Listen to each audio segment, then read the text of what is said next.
Hello everyone, good morning. কি গো, পুজোর পর থেকে বাড়ি যাওয়াই হয়নি বেশ অনেক দিন। তো আজকে আমরা যাচ্ছি বাড়ির উদ্দেশ্যে, কারণ বাড়িতে আছে বিশেষ অনুষ্ঠান। আর প্লেনে চাপা নিয়ে আপনাদেরকে কিছু গল্প আজকে আমি শেয়ার করি।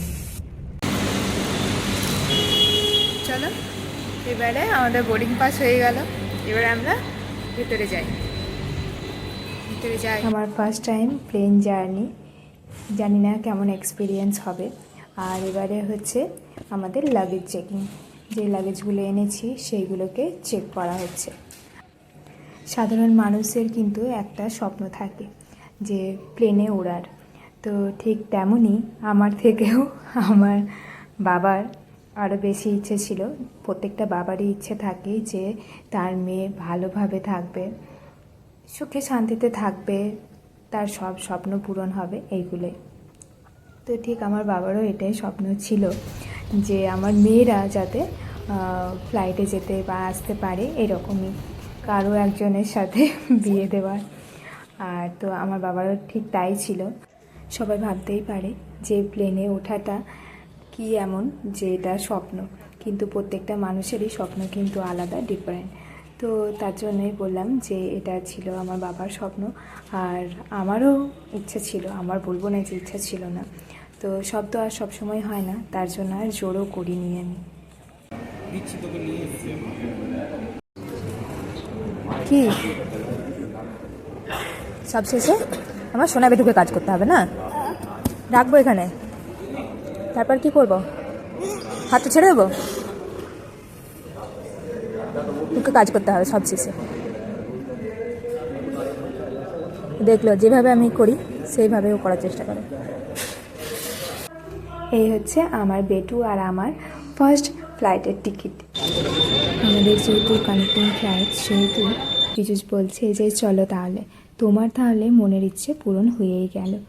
একসাথে কিন্তু দুটো এয়ারপোর্ট একসাথে ঘুরে নিলে, কি মজা তোমার।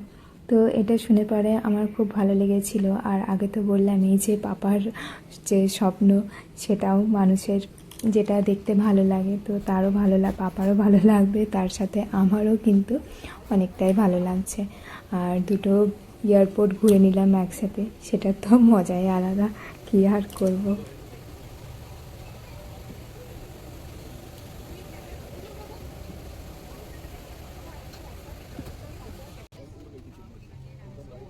তুমি 32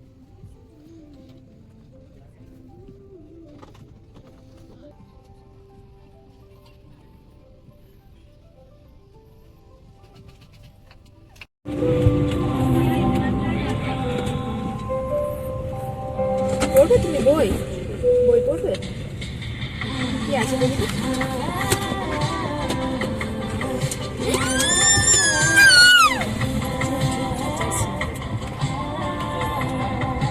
আমাদের প্লেনের টাইমিং ছিল 9:55-তে। মুম্বাইয়ে এত বৃষ্টি, ভাবলাম যে না ডিলে হয়ে যায় ফ্লাইটে। আকাশে যখন প্লেন চলছে তখন এত আনন্দ লাগলো ঝলমলে রোদ দেখে। আর সাথে সাথেই আমরা পৌঁছে গেলাম চেন্নাই এয়ারপোর্টে। আমাদের যখন টিকিট কাটা হয় তখন ছিল ডাইরেক্ট, কিন্তু কিছু কারণবশত এটা হয়ে গেছিলো কানেক্টিং। কিছু তো করার নেই, বাড়িতে যেতেই হবে। তো তার জন্যই সেই খুশিতেই আমরা চললাম। আর এটা হচ্ছে চেন্নাই এয়ারপোর্টে আমরা চলে এসেছি, দেখাই।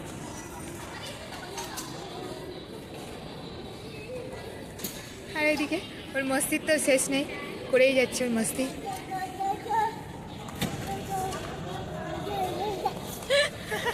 এসে এসে এদিকে এদিকে শোনে, চলো ওইদিকে যাই আমরা।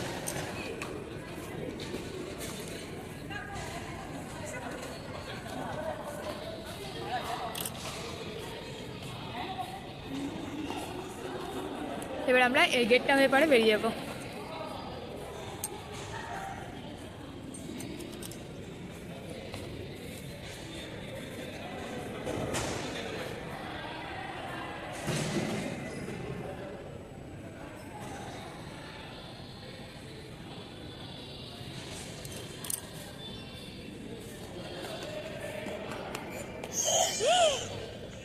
চেন্নাই এয়ারপোর্টের ভেতরে দেখুন চেন্নাইয়ের যে ঐতিহ্য সেটাই কিন্তু তারা এখানে সিম্বল হিসেবে রেখেছে।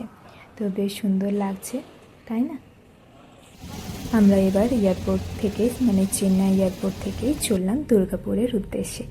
বাড়ি যাওয়ার উদ্দেশ্যে একদম আমরা পৌঁছে গেছি অন্ডাল এয়ারপোর্টে, যেটা দুর্গাপুর এয়ারপোর্ট নামে পরিচিত।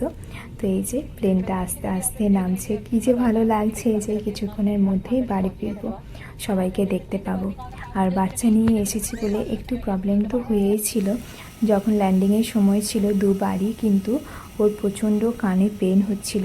তো যারা এয়ার হোস্টেস আছেন তারাই বলেছিলেন যে কিছু খাবার দিতে। তো দেখলাম যে ঠিকঠাক মতন ও খাবার চিবোতে চিবোতে ঠিক অ্যাডজাস্ট হয়ে গেছিলো।